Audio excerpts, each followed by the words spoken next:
नमस्कार, मैं मयूर अलवेला और आप देख रहे हैं उदयपुर न्यूज।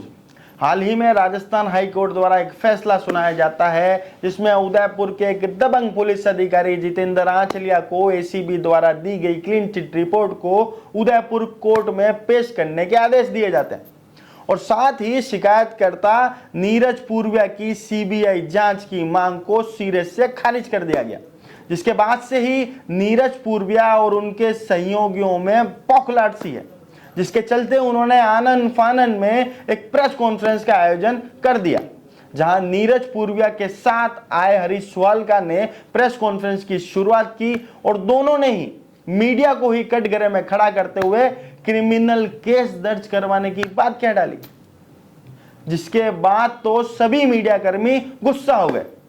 वैसे यहां सबसे दिलचस्प बात यह है कि हरीश सुवालका का इस पूरे मामले से कोई लेना देना नहीं था, लेकिन हमेशा उनकी फितरत स्वघोषित जज की तरह रही है। उनके ऊपर एक कहावत बिल्कुल सटीक बैठती है, तू कौन मैं खामखा। किसी भी मुद्दे पर अपनी रोटियां सेकने वाले सुवालका की हकीकत का खुलासा कल उस समय हुआ जब कई दिनों से आपराधिक मुकदमे में फरार चल रहे हरीश सुवालका को सवीना पुलिस ने दबोच लिया, क्योंकि एक मामले में वे फरार थे जिसके चलते उनके और उनके पूरे परिवार के खिलाफ अरेस्ट वारंट था, जिसके चलते पुलिस ने उन्हें दर दबोचा। अब आपको दिखाते हैं आखिर प्रेस कॉन्फ्रेंस में क्या कुछ हुआ। पूरे उदयपुर की जनता नहीं, पूरे भारत की जनता को गुमराह किया गया अखबारों द्वारा। अगर अखबार हमारा पक्ष नहीं छापेंगे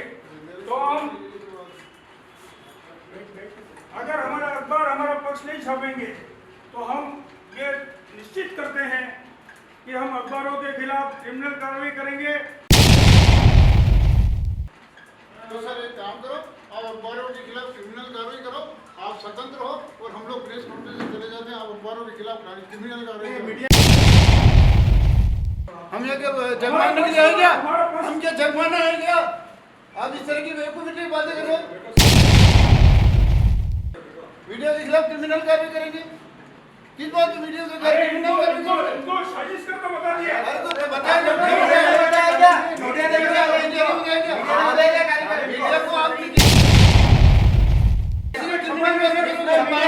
आप हाई कोर्ट का ऑर्डर है वो छपा है। आप प्रेस कॉन्फ्रेंस मीडिया के खिलाफ नहीं कर सकते। हम प्रेस कॉन्फ्रेंस हम ये बताने की कोशिश कर रहे नहीं, आप समझे ही नहीं। देखिए हम मीडिया के खिलाफ नहीं है। पहले मैं नहीं तो ये कह रहे हैं मीडिया पे क्रिमिनल केस करेंगे। कैसे करेंगे मीडिया पे क्रिमिनल केस? हम दैनिक भास्कर के कौन दैनिक भास्कर का हमारा भाग नहीं है क्या? दैनिक भास्कर मीडिया नहीं है क्या? आप मीडिया का नाम भी ले सकते हो। किसी का भी नाम नहीं ले सकते हो। आप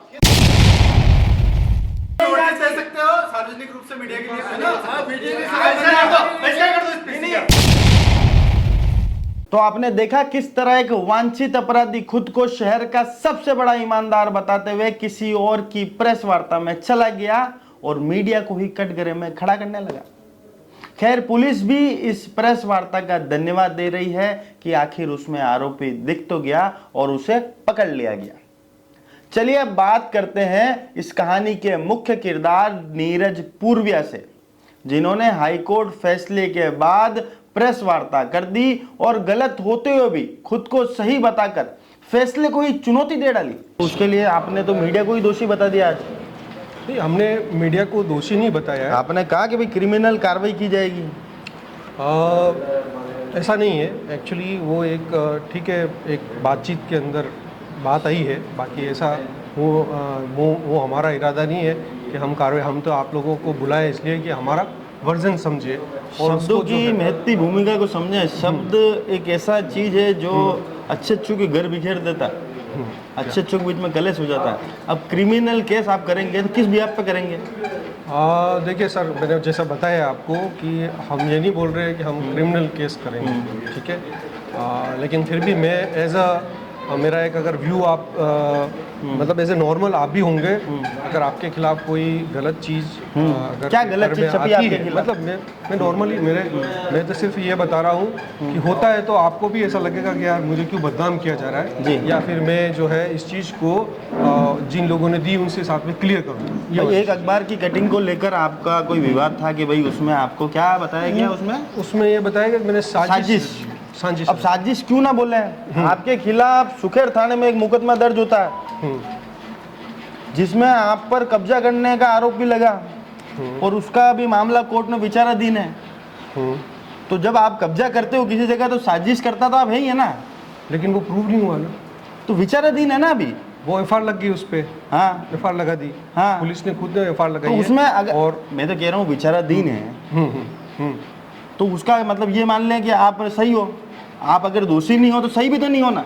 मैं मान रहा हूँ कि हाँ। जो एफआईआर की है, एक एफआईआर है, ठीक है, आपके ऊपर एक एलिगेशन लगा है, ठीक है, आपको उसको चैलेंज करना है, मैंने उसको चैलेंज किया, बिल्कुल। ठीक है, और उसके अगेंस्ट में एफआईआर लगी है, अब कोर्ट में प्रोसीडिंग है और चल रहा है। उन्होंने प्रोटेस्ट अभी भी नहीं डाली, सामने वाले पार्टी ने प्रोटेस्ट किया, आज 2 साल हो गए उन्होंने प्रोटेस्ट नहीं डाले, मैं तैयार हूँ। उनको अगर मौका ही नहीं मिलता ना यहाँ पर रहने का। नहीं, वो तो यहीं रहते हैं सर, मैं बाहर रहता हूँ। जी हाँ। नहीं मैं बताऊंगा ना आपको कैसे हुआ यहाँ पर वो रहते हैं। हाँ। आप एक बात बताओ कि भाई साजिश की बुक क्यों नहीं आ रही है? जब आपके ब्रदर के नाम की कोई संपत्ति है, यस, आज मान लो कि मेरे नाम पर कोई संपत्ति है, या इन फ्यूचर अगर मैं खुदा न करे कि मैं मर जाऊं आज, तो मेरे नाम की संपत्ति तो मेरे बच्ची मेरे पत्नी में बंटनी चाहिए, नियम तो यही कहता है। एक मिनट के लिए आप समझना, तो आपने क्या करा कि उसमें 1/3 पाती करा दी, मदर को भी आपने उसमें इन्वॉल्व करा, फिर मदर से वो आपको मिल गई वो सारी संपत्ति, तो इसमें कहीं ना कहीं साजिश की बू तो आती है ना। अब मैं बताता हूँ आपका जो आंसर, जो आपका क्वेश्चन है, आप ये बोल रहे हैं कि मैंने एक साजिश रची और मैं उस प्रॉपर्टी को साजिश करते नहीं, हम तो साजिश की बू बता रहे हैं। वो ठीक है, वो जो है आपने बोली। अब मैं बताता हूँ कि ये एक लॉ है, हिंदू एक्ट 1956, ठीक है, ये लिखा हुआ है इसमें सेक्शन क्लास 1 सेक्शन 2, ठीक है, उसमें क्लियरली लिखा हुआ है कि जो प्रॉपर्टी जो बंदा अगर चला जाता है, ठीक है, और उसकी कोई विल नहीं है, तो उसकी जो प्रॉपर्टी है 3 भाग में बढ़ती है, ठीक है। अब जो 3 भाग में बढ़ती है वो कौन कौन सी है? एक तो बच्चों में, एक माँ में, मतलब उसकी, और एक भी उसकी बीवी में, ठीक है। अगर मेरी माँ थी, अगर वो बोलती मेरी प्रॉपर्टी है, तो मैं इसमें क्या कर सकता हूँ? मुझे एक चीज़ बताओ, मैं कैसे, वो बोल रही है ना। पर जैसा कि आपने प्रेस कॉन्फ्रेंस में बताया, आप तो इतने सक्षम थे कि आप वहां से भी उनको पैसे भेजते थे, आपने जैसा बताया। Yes yes. तो फिर आपको आपके भाई की पत्नी का हक लेने की आवश्यकता क्यों पड़ी? सर, जब आप सक्षम हैं, आप वहां से पैसे भेज रहे थे, तो आपकी मदर भी बिल्कुल सक्षम होगी। शैली नगर में आपका मकान है, तो फिर बेटे का हक माँ को लेने की जरूरत कहाँ आन पड़ी? देखो, ये तो लॉ है ना। अरे लॉ तो है, ये लॉ है पर ना। Why to go? ये तो लॉ है, लॉ हाँ। के हिसाब से आप चलोगे। लॉ के हिसाब मैंने से क्या चलना। बोला? मैंने फर्स्ट में ये और बोला, अगर आप कह रहे हो कि अपन, मैं वहां से पैसे भेजता था, मेरे दोस्त भी भेजते थे, जब आप सक्षम थे, हाँ। तो फिर आपने इस रास्ते का, इस रुख का क्यों इख्तियार करा आपने? मैंने नहीं किया है, ये मैंने नहीं किया है, आपकी मदर, ये मेरी मदर ने किया है। आप आपकी समझो। मदर की माली हालत कमजोर है क्या? माली हालत, अब वो तो देखो ऐसी बात है, वो मदर है। अब मैं आपसे क्या पूछ रहा हूँ, उनकी माली हालत कमजोर है क्या? ये अभी देखो, वो तो इस दुनिया में नहीं है, आप उससे उनसे वो बता सकती थी अच्छे तरीके से अरे। कि मेरी माली हालत क्या है। नहीं, देखो, आप चीज को समझो, ठीक है। अब अब इंडिविजुअल है। जैसे आप अगर ठीक है। मेरे लेवल पे अगर बात करोगे या मैं उसकी प्रॉपर्टी खा रहा हूँ, तो आप मुझे बोल सकते हो। ठीक है, इसलिए मैं- इसमें साजिश की बू आ रही थी। हाँ, ये बोला ठीक है आपने, सर। तो मैंने क्लियर किया आपको। बिल्कुल। अब मैंने कोई साजिश नहीं की। ये अब बताएं, अब क्या कहना चाहते हैं आपके भाई? अब हाई कोर्ट ने आपकी जो सीबीआई की मांग थी, हाँ। उसको सिरे से खारिज कर दिया, यस। खारिज कर दिया। हाई कोर्ट ने अगर किसी न्यायालय ने अगर माने, न्यायालय ने अगर किसी आदेश को दिया, तो उसके एवज में प्रेस कॉन्फ्रेंस करने का क्या उद्देश्य था? जैसा मैंने बताया कि मेरा जो पर्पस था ये कि जो मीडिया में चल रहा है अभी आज की तारीख में उदयपुर में, वो एज पर द जो ऑनरेबल कोर्ट का जो ऑर्डर है वैसा नहीं चल रहा है। वो चीजें क्या कोर्ट का ऑर्डर क्या था? आज आप बताएं चैनल के माध्यम से। ऑर्डर जो है आया था उसके हिसाब से नहीं चल रहा है। उस आप order बताएं में- ऑर्डर क्या था? ऑर्डर में एक चीज़ ये लिखी हुई है कि सभी जो भी जो भी पिटिशन थी एक्यूज सभी एक्यूज की खारिज कर दी। ये किसी ने बताया नहीं पेपर्स में, अच्छा आप बता दीजिए चैनल से। खारिज कर दी पेपर से, बताया नहीं। तो ये बताना चाहिए कि भाई कोर्ट ने अगर अगर अगर क्वेश्चन कर देते तो बात ही खत्म हो जाती। मतलब कि he is a they are basically innocent, completely innocent, the cover the it's a clean chit, अगर इसको बोल सकते हैं। एसीबी ने दी ना क्लीन चिट।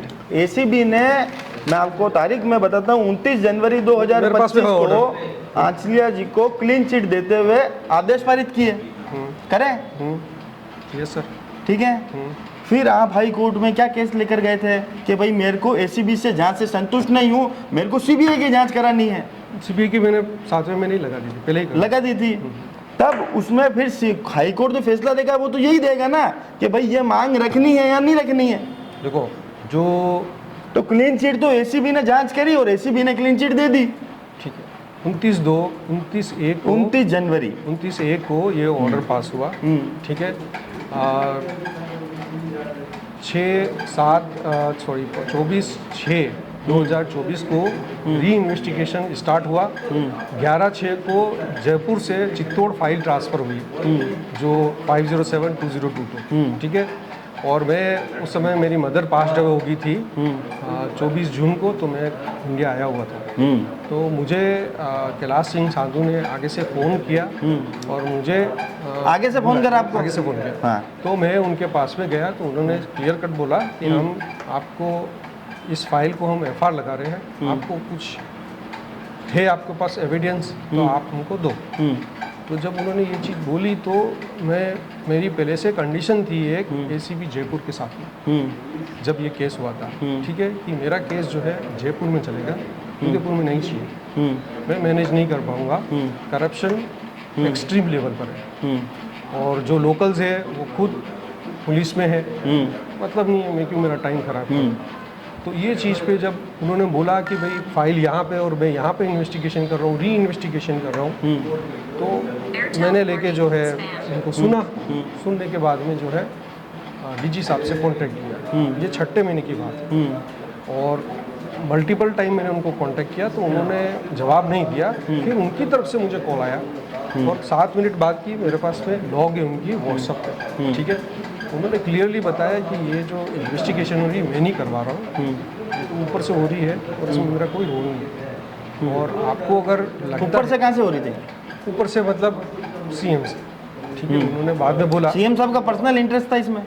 ये मैं नहीं बोल सकता हूँ क्योंकि मैंने 7 बार जन सुनवाई में गया, सीएम साहब मुझसे मिलना नहीं चाहते हैं। मैंने 100 बार उनके ऑफिस में कॉल किया कि मुझे अपॉइंटमेंट दे दीजिए, मैं आपसे मिलना चाहता हूँ, आपको कुछ चीज़ें बताना चाहता हूँ। लेकिन ऐसी क्या चीज़ है आपके पास? आपके पास कोई उनके लेन देन का कोई वीडियो वगैरह कोई है अवेलेबल?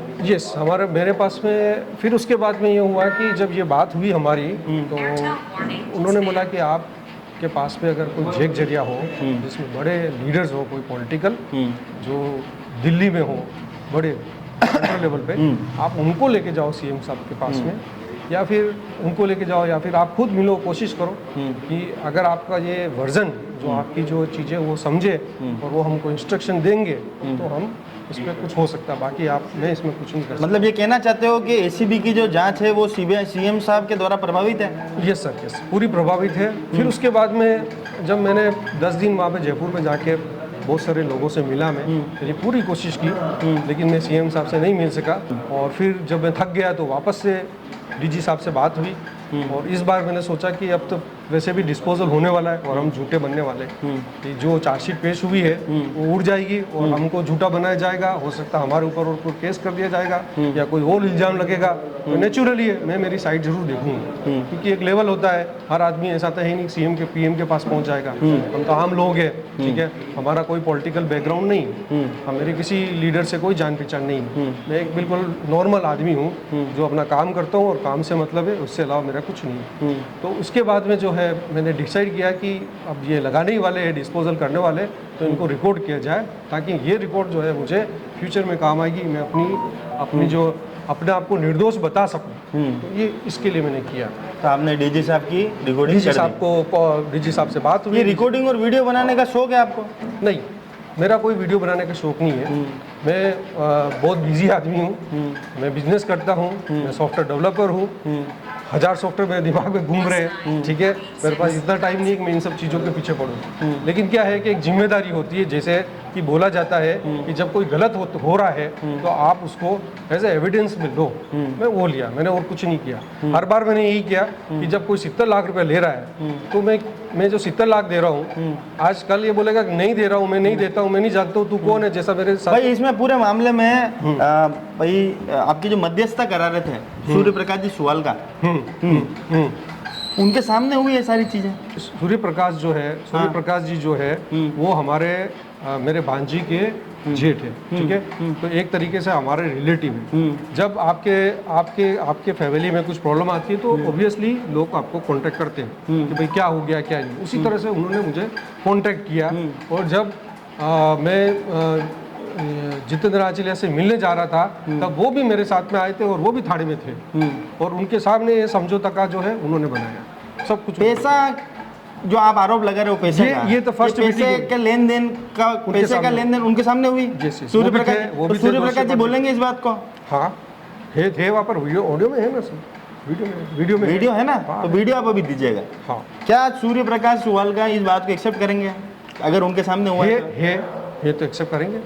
आपके रिश्तेदार हैं? हाँ एक्सेप्ट करेंगे। है भाई सुवाल का और आंचलिया तो रिश्तेदार हो नहीं सकते हैं।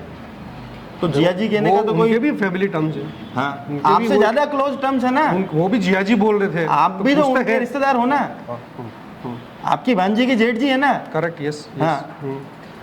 तो अब ये बताओ कि भाई आपने आंचलिया जी को कभी भी किसी भी प्रकार की कोई लेन देन करी? मैंने तो पहले कभी इस केस के पहले कभी मिला ही नहीं। इस केस में आप जो आरोप लगा रहे हो, ये दिया ना 70 लाख रुपए दिया, ये दिया उनको। उन्होंने कहाँ पर दिए? ये दोषी अपार्टमेंट में दिया। अच्छा, दोषी अपार्टमेंट में आपने दिया। अच्छा। और ऐसे क्या तथ्य हैं जो आपने एसीबी की जांच में प्रस्तुत करे? देखो ये दिया, उसके बाद में इनके कहने पे अंकित मेवाड़ा को दिया 42 लाख। उसकी भी लोग हैं, उन्होंने कॉल किया, मैंने बोला भाई 42 लाख किधर लेकर आऊँ? बोला अंकित मेवाड़ा को दो, तो दिया उनको। उसका भी वीडियो बनाया, वीडियो है। वापस से आप वही वाली बात है, हमको एविडेंस चाहिए। कल बोलेगा तो कैश का मामला है। और दूसरी चीज़ ये है कि अगर मुझे प्रॉपर्टी खरीदनी होती लवलीना से तो मैं सीधे ही खरीदता। ऐसा कोई प्रूफ नहीं है कि मैंने लवलीना से डील की हो कि ये प्रॉपर्टी मुझे उससे खरीदनी। तो लवलीना जी तो उस प्रॉपर्टी को बेचना चाह रही थी, तब किसी तीसरे से समझौता हो गया था, जब भी तो विवाद बढ़ा आप लोगों का। फिर आप लोग सब गए कि भाई घर का मामला है, घर में ही खरीदा देवे, तो फिर आपको बेचेगी। आप उसमें आए मैटर में। वो एक कहानी है जो सामने वालों ने बनाई है कि ये घर का मामला है, घर में खरीदा जाए। जब मैं 15 तारीख को आया, ठीक है, तो मेरी लवलीना से बात हुई और हमारा 2 घंटे 3 घंटे तक हमारे घर पे डिस्कस चला, ठीक है। और उसने बोला कि मैंने से एग्रीमेंट कर लिया है और भैया मैं बेचूंगी, और बेचने के बाद में अपनी और भी जो प्रॉपर्टी है सब में अपना आधा है, ठीक है। अपन ये प्रॉपर्टी खरीद बेच के या दूसरी प्रॉपर्टी भी उसने बताई है। आधा का जिक्र कहाँ से आया? सर ऐसा है कि 5 प्रॉपर्टी हमारी, 3 से 4 प्रॉपर्टी है, 5 ही 3 से 4 प्रॉपर्टीज है अलग अलग जगह। जो मैं पैसा भेजता था, ठीक है, 2011 तक तो मैंने कभी सोचा नहीं था कि किसके नाम पे। अच्छा, पैसा भेजा, उसने नाम पे कर लिया या अपने नाम पे कर लिया, हमारा भाई है, कोई प्रॉब्लम नहीं, ठीक है। 2011 के बाद में जब प्रॉपर्टी के भाव बढ़ने लगे तो हमको ऐसा लगा कि यार, और मेरे भाई ने आगे से बोला कि आपके नाम पे रजिस्ट्री करवानी या भाभी सा के नाम पे रजिस्ट्री करवानी। तो हमेशा वो हमको बुलाता था, लेकिन हम आते नहीं थे क्योंकि हमारे पास टाइम होता नहीं था और नौकरी का टाइम था उस समय, सब चीज़ें रहती थी। तो उसके बाद में जो मैंने प्रॉपर्टी खरीदी, गिफ्ट डीड आपकी करा रहे थे तब आप आ जाते थे? गिफ्ट डीड नहीं कर रही, आपकी कराई, आपकी और आपकी बहन के नाम पे। मैं बताता हूँ, वो गिफ्ट डीड जो है मेरे भाई, ये जो प्रॉपर्टी है बेसिकली 2007 में 32,000 स्क्वायर फीट खरीदी, ठीक है, और उसमें से 24,000 स्क्वायर फीट हमारी थी, ठीक है, जो मैंने पैसे दिए उसमें से थे, और बाकी के 2 हमने पार्टनर रखे। एक मेरी बहन, ठीक है, उनके मेरे जिया जी मतलब, और एक हमारा मेरा ही फ्रेंड है कुवैत में, उसकी पार्टनरशिप। तो मेरे भाई ने जो है जाने से पहले, मतलब वो जो पार्टनर था 2012 में, फिर जब लगा कि भाई प्रॉपर्टी है 40 फीट पे आ गई, पहले सड़क नहीं थी वहाँ पर, तो 40 फीट पे आ गई तो हमारा था कॉम्प्लेक्स बनाया, इन्वेस्टमेंट है हमारा सबका और भी जुड़े हुए, तो अच्छा फ़ायदा होगा, ये वाली चीज़ थी कॉम्प्लेक्स बना के। लेकिन वो 40 फीट पे आ गई तो हमारा भाई ने ये बोला कि भाई इसके में अलग अलग आराजी बना के इन प्लॉट को बेच देते, छोटे छोटे प्लॉट बना के, बड़ी तो कोई खरीदने वाला नहीं, 40 फीट में वो डीप में थी सब। तो इस तरह से उसने जो है आराजी बनी। अब नेचुरल जो होगा जिसके नाम पे ही रखेगा, उसकी वाइफ थी तो उसके नाम पे उन्होंने रजिस्ट्री करवाई। तब आपने एतराज़ नहीं जताया? हमको मालूम ही नहीं, हमको कुछ मालूम नहीं है, हमको कोई बताया नहीं। हमको ये जरूर बात होती थी, हाँ मैंने इसको सब डिवाइड कर दिया है, ठीक है वहाँ। तो ये आपको कब मालूम पड़ा कि आपकी लवनीना जी के नाम पर ये सारी मतलब प्रॉपर्टी का उन्होंने रजिस्ट्री कराई है? ये चीज़ जो है 2015 में मालूम चला। ठीक है। आपके ब्रदर का देहांत कब होता है? सुनते थे। आपके ब्रदर का देहांत कब होता है? 2019 में। 2019 अब मैं बताता हूँ। अरे सुनो सर, तो फिर 4 साल आपने आपकी प्रॉपर्टी पर जो अगर पैसा आपका था, आपके भाई की बहू के नाम पर रजिस्ट्री आपने क्यों नहीं लिया? क्या इस दरमियान में आप हिंदुस्तान नहीं आए? सर आप नहीं समझ रहे हो, वो हमारी फैमिली थी, साथ में रह रहे, प्रॉपर्टी तो और भी थी बहुत सारी, तो सब धोखा तो अपने ही करते हैं ना। तो वो तो हमारे घर की थी ना, धोखा कोई पड़ोसिया के ढूंढना था आपने को? मेरी बात सुनो, वो मेरे भाई की, क्यों नहीं करा? वो मेरे भाई की बहन थी, हम भाई की बहन क्यों? तो भाई की तो लुगाई थी ना। तो क्या हुआ, फैमिली तो एक थी ना। बहन कैसे होगी भाई की? नहीं, मेरे भाई की वाइफ थी ना। हाँ। मेरे भाई की वाइफ थी। हाँ। तो साथ में रहते थे हम। हाँ। ठीक है, तो होगी किसी के नाम पे, होगी तो है हमारी है ना। हाँ, किसी की? घर के मेंबर के नाम पर है। तो उससे आपको कोई एतराज नहीं था? ठीक है। उनको कोई एतराज नहीं फिर था। क्या होता है? फिर 2010 में 2011 में मैंने एक पावर ऑफ अटॉर्नी भी दी, भैया ने, मेरे भाई ने खुद बनवा के ली कि मैं आपके नाम से ज़मीनें खरीदूंगा। ठीक है, मैंने दी है, वो भी मैंने सब लगाई है। 2015 में भी मैंने एक पावर ऑफ अटॉर्नी दी उसको फिर से, कि कोई भी प्रॉपर्टी खरीदनी हो तो वो मेरे नाम से खरीद सके, ये चीज़ थी, हम नहीं आ सकते। और 2015 में और 2019 जब आया, ठीक है, अब 2019 आने के बाद में जब वो चला गया तो ये सब चीज़ें आई। आपके और हम इसको कोई गलत नहीं मान रहे। डीड दी क्या? मुझे हाँ देखो 32,000 स्क्वायर फीट थी, मैंने बोला 24,000 स्क्वायर फीट हमारी थी, उसमें से 12,000 स्क्वायर फीट जो है हमने हमारे पार्टनर की एक आरजी थी उसमें, और 4,000 मेरे नाम पे मेरे भाई ने गिफ्ट डीड की, जो मुझे नहीं मालूम, पावर ऑफ अटॉर्नी से की। ठीक है, अब 4,000 गिफ्ट डीड कोई करता है तो उसके लिए आना नहीं पड़ता, रजिस्ट्री ऑफिस नहीं आना पड़ता? पावर ऑफ अटॉर्नी से कर सकते हैं। पावर ऑफ अटॉर्नी से कर सकते हैं। तो आप हिंदुस्तान कितने सालों में आते थे? देखो पहले जब हम आते थे तो 1.5 साल 2 साल में आते थे। 2 साल में आते? अभी आज जब वो भाई चला गया, हाँ। मेरी मदर अकेली रहती थी इधर, हाँ। तो मुझे हर 6 महीने में आना पड़ता है। हाँ। ठीक है, अभी मेरी मदर भी चली गई। वो आपकी पैतृक संपत्ति थी क्या? कौन सी? वो जो खरीदी थी वो पैतृक संपत्ति थी क्या? कौन सी है जो 32,000 स्क्वायर फीट जिसके हमने पीछे सब खरीदी ना 2007 में, आप लोगों ने खरीदी है? मैंने पैसे भेजे, उसके रेमिटेंस की कॉपी है, सब दिए, कोर्ट में दिया है, दिखाया मैंने, बैंक टू बैंक ट्रांसफ़र किया। अच्छा, हाँ आपने ट्रांसफ़र करे वहाँ हाँ, से? ट्रांसफ़र किया, पैसा दिया, ऐसा नहीं हो, कोर्ट ने भी माना है। जी। तो ऐसा मैं कोई ज़बरदस्ती कब्जा नहीं कर रहा हूँ, ये तो हमारा फैमिली मैटर है। अब सब चीज़ें आपको इनको सबको समझानी पड़ रही है। बाकी अगर मेरा भाई होता तो मुझे थोड़ी क्या बोलना, ठीक है हमारे भाई की। तो फिर हाँ, फिर लवनीना जी ने ये सब जो उनका हक बेच रहे थे, तब आपका क्या रुख था? हमारा ये रुख था कि लवनीना जो है हमारे घर की पहले तो थी बहू, अब हमारी बहन, और उसी हिसाब से हम उसको ट्रीट कर रहे थे। उसके जाने के बाद में आप सोच सकते हो, मेरा भाई जो है स्विफ्ट चलाता था। ठीक है, उसने हमको बोला कि भैया की आखिरी इच्छा थी कि हमको BMW चाहिए। तो हमने बताया ठीक है, हमने पैसा तो नहीं है, लेकिन वो खुद ही उसके पास अकाउंट था कंपनी का, उसमें से पैसे लेकर ले, फिर भी हमने बोला तू खुश है तो खुश, कोई बात नहीं। तो हमारा तो वो एक्चुअली रिलेशन था, ये खुश रहे। आज की तारीख में कहाँ है लवनीना जी? मुझे नहीं मालूम है, कहा मैं 2000 बहन है ना? हाँ है, बहन है, मैं तो बोल रहा हूँ, मैं कोई गलत। बच्चे कितने थे भाई के? उसको एक भाई के बच्चे कितने हैं? एक लड़की है। एक लड़की है। हाँ हाँ। तो बहन को लड़की के साथ कहीं भी जाने दिया? नहीं सर, ऐसी बात है, देखो ये चीज़ जो पूछ रहे हो आप, मैं उसमें बताता हूँ। क्या होता है कि एक चीज़ घर तक होती है सब मैनेजेबल है, लेकिन जब लोग दूसरे आ जाते हैं फिर दिक्कत है। आज मेरे ऊपर केस कर दिया, अब मैं डरता हूँ, मैं NRI हूँ, कल मेरे ऊपर वो और केस करवा दे तो मैं क्या करूँगा? आपकी माता जी ने भी तो केस करा उनके ऊपर? हाँ किया। क्यों करा? कराना जरूरी था। अगर नहीं कराते तो कैसे मालूम चलता? ये तभी कानूनी लड़ाई होगी ना। भाई हम तो नहीं चाहते कि केस करे उसके ऊपर, लेकिन जब कोई एक FIR हुई तो उसके आपकी against बहन है तो protection- आपकी मम्मी की तो बेटी हुई ना, हाँ, तो बेटी के ऊपर ही केस।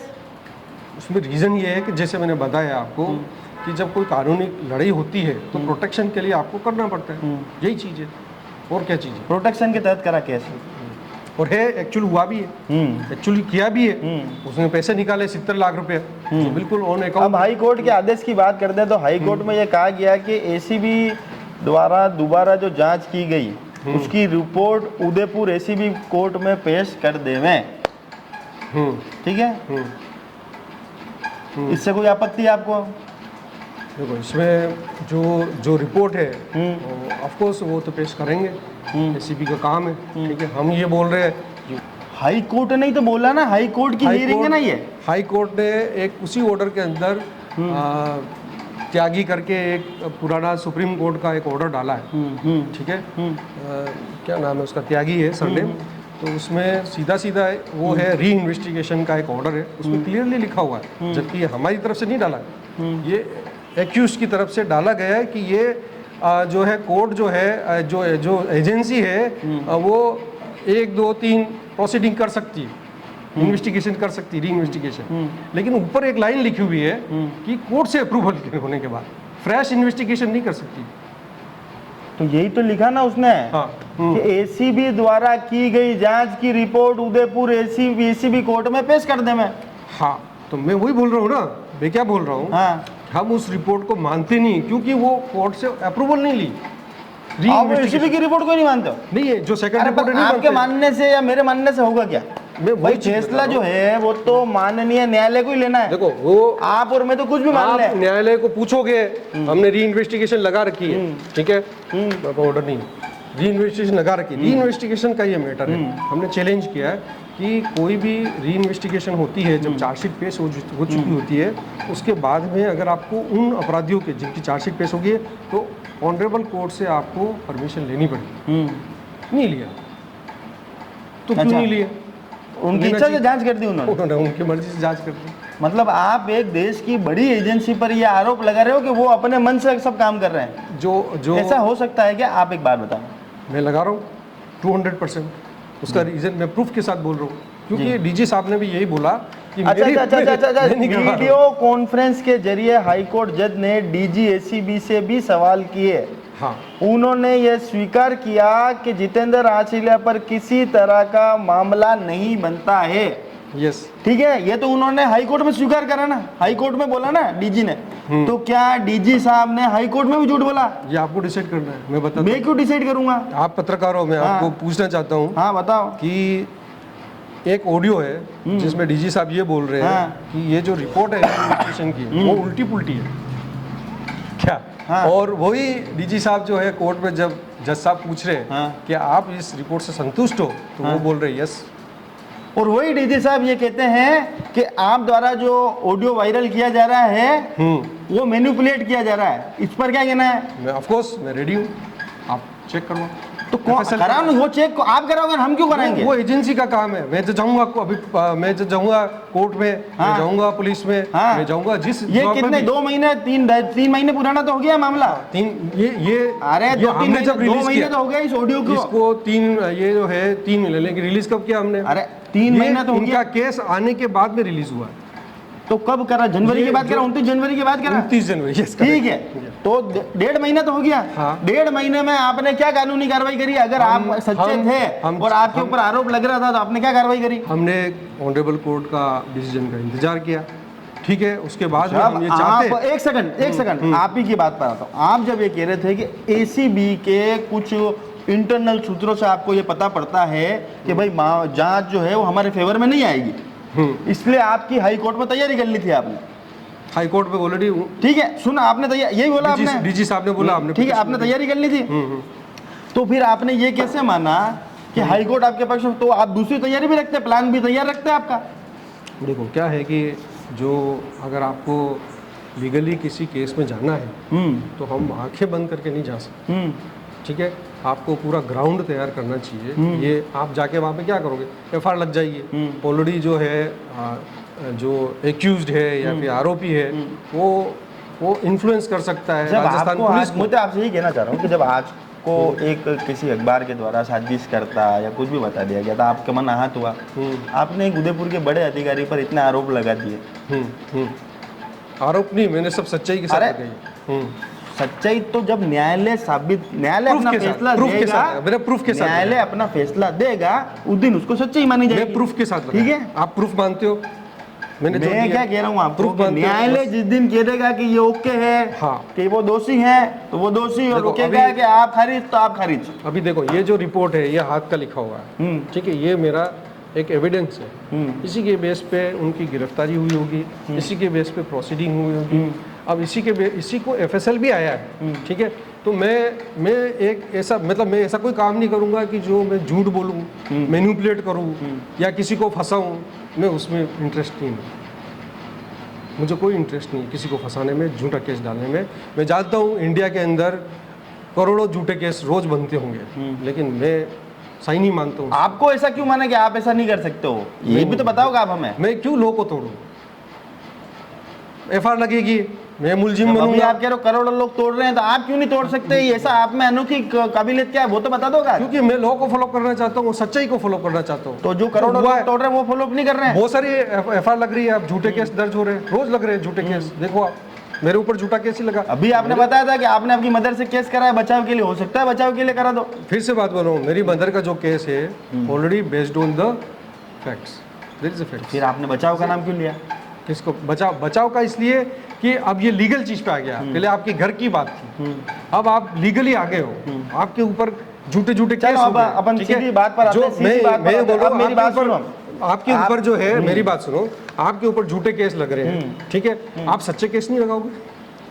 आप सच्चे केस मैं नहीं तो कह रहा हूँ कि अगर आपके साथ गलत हुआ है हाँ, तो आप तो बिल्कुल केस करें। अगर हर- ऑडियो हर आप चीज- कह रहे हो कि वो डीजी साहब का ऑडियो जो है वो आपने मैनिपुलेट नहीं करा है, तो मेरा सीधा सर सवाल इतना सा था कि आपने अभी तक उसके लिए कोई कानूनी जांच की मांग क्यों नहीं करी? मैं सही बता रहा हूँ आपको, 29/1 की बात है, हम इंतजार कर रहे हैं, फैक्ट्स को रेडी कर रहे हैं, ठीक है, और सबूतों आप के कब साथ तक करेंगे इंतजार?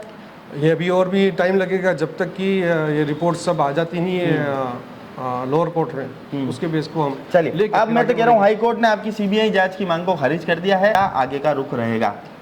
सीबीआई की मांग हमारी है, मेरी अभी भी है, ठीक है। मैं सुप्रीम कोर्ट जाऊंगा और जो मैं सोचता हूँ जो गलत हुआ है वो गलत हुआ है, ये बड़े लेवल पे हुआ है और बहुत बड़े लेवल पे, जिसमें सुप्रीम कोर्ट को भी देखना चाहिए। इसलिए भ्रष्टाचार खत्म होना जरूरी है और सीरियस भ्रष्टाचार है, ऊपर आपका से क्या नीचे रुख रहेगा ये बताओ। भ्रष्टाचार तो खत्म होगा, भारत विकसित बनेगा, भारत माता की जय। आप तो ये बताओ कि आपका क्या रुख रहेगा? मेरा यही रुख है कि हम तो सीबीआई की डिमांड करता हूँ मैं, और सीबीआई की तो इसके लिए क्या सुप्रीम कोर्ट जाओगे क्या? यस जाऊँगा। बस फैसले के बाद आत्मकुंठा से भरे नीरज पूर्विया तो सीधे राज्य सरकार पर आरोप लगाते दिखे। उन्होंने यहां तक कह दिया कि सीएम भजनलाल ने एसीबी की जांच में दखल की है। हाई कोर्ट के सामने एसीबी के अधिकारी झूठ बोले। इतना ही नहीं, उन्होंने तो यहां तक कह दिया कि मुझे पहले ही पता था कि एसीबी का फैसला मेरे पक्ष में नहीं आएगा, अब मैं सुप्रीम कोर्ट जाऊंगा। चलिए अब आपको मिलवाते हैं इस पूरी घटना की दूसरी मुख्य कड़ी लवनीना पूर्विया से, जिनका क्या कुछ कहना है आप खुद सुने। आपके जेठ जी नीरज पूर्विया और आपके मध्य संपत्ति को लेकर जो मामला चल रहा है, हाँ जी उस पर आप क्या कहना चाहती हैं? सर, देखो सर, एक छोटी सी बात है, अगर आज कोई हस्बैंड नहीं है तो उसकी संपत्ति के हकदार उसके बीवी बच्चे ही होंगे ना, जेठ जी। कैसे होगा? जी तो आप भी जानते हैं, और ये तो ही है। अब इनका क्या है कि इनकी नीयत खराब है, अभी जी। जबरदस्ती में है ना उल्टे सीधे काम कर रहे हैं सर। तो मैं क्या कर सकती हूँ? मैं तो लीगल फाइट कर रही हूँ, मेरे को ऐसे ज्यादा बातें झूठ बोलना नहीं आता सर। जी सर, पूरी प्रॉपर्टी मेरे हस्बैंड की ली हुई है, ठीक है। इनको अगर कोई ऑब्जेक्शन प्रॉब्लम होता तो उनके जीते जी करते ना। ये आदमी को हार्ट अटैक नहीं आया सर, कैंसर से डेथ हुई है। जी अगर आपका कुछ है तो उनके जीते जी लेते। फिर मेरे फादर इन लॉ भी रहे थे। 19th में नीलेश की डेथ हुई 2019 और 2020 में मेरे फादर इन लॉ की डेथ हुई। तो फादर इन लॉ से आर्ग्यूमेंट करके मेरे से करवाते। उसके बाद में पापा जी की भी डेथ हो गई, पापा जी इनको फेवर करते ही नहीं थे। तो फिर बाद में इन्होंने पापा जी की डेथ होने के बाद में और मदर इन लॉ में ना सुनती ना उनको दिखाई देता, ये मिसयूज करते हैं उनके, कभी उनकी सेवा नहीं करी, कभी उनके साथ नहीं रहे। मेरे mother in law father in law बहुत स्वीट थे, बहुत अच्छे थे। फिर मम्मी मम्मी जी को ये मिसगाइड करते, लवीना ऐसी। अब एक माँ जो होती है ऑफ कोर्स उसके लिए बेटा प्रायोरिटी होता है, बहू तो नहीं होती ना। अब एक बेटा किसी माँ का चला गया तो उसको तो जो बेटा सही कहेगा वो ही मान लेती है वो बेचारी। जी तो ये उनका मिसयूज करने लगा, मेरे जी खिलाफ भड़ाना ये। जबकि मदर इन लॉ इतनी बातों में नहीं आई, लेकिन 2021 में ये मेरे को बहुत प्रॉपर्टी के पेपर साइन कर, ये कर, बहुत टॉर्चर करने लगे। इवन तो मेरी बेटी को भी बहुत परेशान करने लगे। तो ऐसे जी में हम लोग बहुत, और मेरा एक कहना है कि आप जिस घर में रह रहे हैं सर, मेरा एक धक्के मार के निकालना नहीं होता। इन्होंने सिर्फ धक्के नहीं मारे हैं, घर में रहते रहते अगर आपको मजबूर कर दे कि अब ये घर तुम्हारा नहीं है, हमें दो, तो भी घर से निकालना होता है इनडायरेक्टली। तो हमने कुछ जब चीजें, नीरज जी से इस विषय पर बात करी, हाँ हाँ नहीं हमने जब हाँ नीरज जी हाँ। से इस विषय पर, तो वो तो कह रहे हैं कि आप उनकी बहन हैं और बड़े प्यार से आपको रखते थे। अच्छा, वो ऐसे ही कहेंगे सर, को चोर चोरी करके कभी कहता है कि मैंने चोरी करी? बहन है, जी बड़े प्यार से रखते हैं, तो फिर मुझे चाहिए ही क्या था ये बताओ? जी क्यों मैं इतनी टेंशन लेती? ठीक जी है सर, क्यों मैं इतना अपने ऊपर, कितना इन्होंने मेरे बारे में, किसको मजा आता है सर बताना? जी किसको मजा आता है? किसी लड़की को मजा आता है अगर उसको बहन कह रहे हो या ऐसे? सर अनाप शनाप गालियां देते हैं हमारे को घर में। जी घर में जगह जगह इन्होंने कैमरे लगा दिए, जी बेडरूम से हर जगह। जी आपको बता नहीं सकते, इंटरनली हमारी हालत हम ही जानते हैं। हम मेरे माता पिता को गाली देते हैं। आज दिन तक मेरे पति ने या मेरे फादर को कभी गालियां नहीं दी। मेरे सासू जी ने, ससुर जी ने भी कभी मेरे माँ बाप को ये उनको गालियां देते। इवन उनको फोन करके बुलाया, इधर आओ तुम्हारी हम्म, बेटी से ये पेपर साइन कराओ। पापा मम्मी को बुलाया, मम्मी आप मेरी मम्मी से भी बात करी इस विषय पे। जी और है ना, बहुत टॉर्चर किया, टू मच हो गया सर। कि वरना क्या मजा आ रहा है मुझे अपना तमाशा बनाने में? ये जगह सही है, लोग देख रहे हैं, मेरी एक बेटी है, किसको मजा आता है?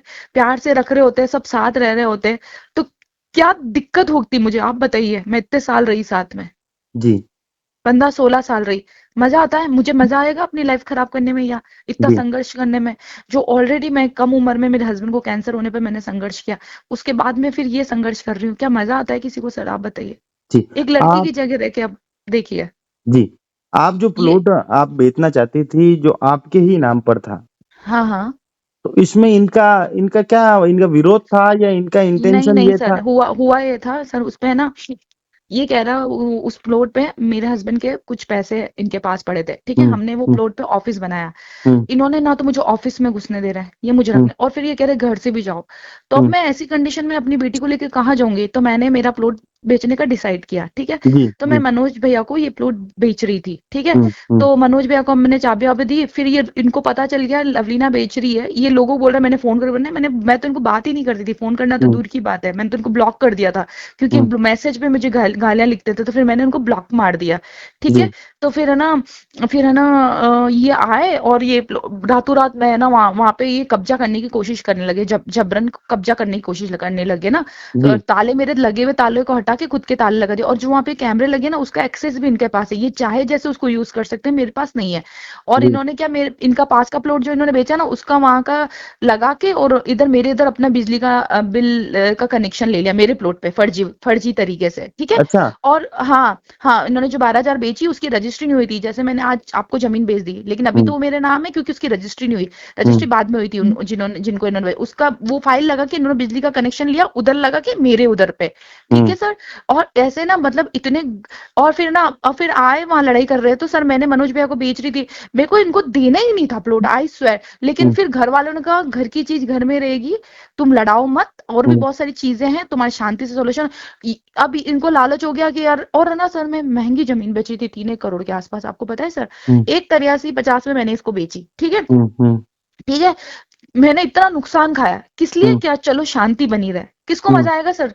हम्म इसको बेची, तो ये फ्री में लेना चाहता था, पैसे हम्म, नहीं देना चाहता था मुझे, पैसे नहीं दूं, और जी या फिर इसको वो फंसा दूं प्रॉपर्टी को, आप मतलब समझ उनकी रहे? तो नियत शुरू से आपकी जो हाँ प्रॉपर्टी थी, आपके जो सर, हस्बैंड की और प्रॉपर्टी थी उस पर थी। सर घर में भी इनसिक्योरिटी हो गई, क्योंकि उनकी नियत प्रॉपर्टी मुझ पे हर चीज पे खराब हो रही थी, फिर वो सही नहीं लग रहा था, आप समझिए बात को। मैं क्या वो कभी आप बता पर नहीं, भी हाँ पर्सनल वो है, उन्होंने गलत हाँ निगाहें हाँ, रखी? वो रख रहे थे, पर वो कर कुछ नहीं पा रहे थे, क्योंकि मैं इतना एंटरटेन नहीं करती हूँ किसी से, इतनी बातचीत नहीं जी करती हूँ। तो फिर मैं समझ सब रही थी।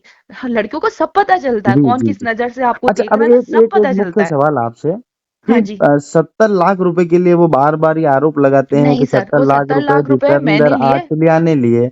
नहीं नहीं सर, हुआ क्या था, सूरज भैया वो हम्म। पैसे दिलाए मेरे को नीरज से ना, तो वो ये मेरे पीछे पड़ गया, लिख के सूरज थे, भैया मतलब सूर्य प्रकाश जी सुवाल का। सूर्य प्रकाश जी सवाल का ना। जी तो लिख, जी। वो नीरज भैया के साथ ही थे वो। हम्म तो मैंने लिखने से मना कर दिया कि मैं लिख के हम्म नहीं दूंगी, इनको विश्वास नहीं है, मैं कहाँ भाग हम्म के जा रही हूँ, मैं कहाँ भाग जाऊंगी, तो मैं पर्ची लिखने को तैयार नहीं थी। फिर ये हम्म सूरज भैया मुझे ले गए कि आपको विश्वास नहीं है, तो सर ने कहा मैडम एक लाइन लिख के दे दो। फिर वो हम्म पर्ची में लिखा है, मैंने 70,000 रुपए प्राप्त किए, वो हिंदी में उस सर ने लिखा और मैंने नीचे सिग्नेचर किए। वो बेसिकली टाइप कराना था, इसने इन्होंने मुझे वहां फोर्स किया, क्योंकि ये खेल तो ये खेल रहे थे, हम्म पर्ची इनको लेनी थी, खेल ये खेल रहे थे, मतलब ये पहले से अलर्ट था वीडियो बनाने या सबके लिए, तो पहले से इन्होंने ना जालसाजी कर रखी थी।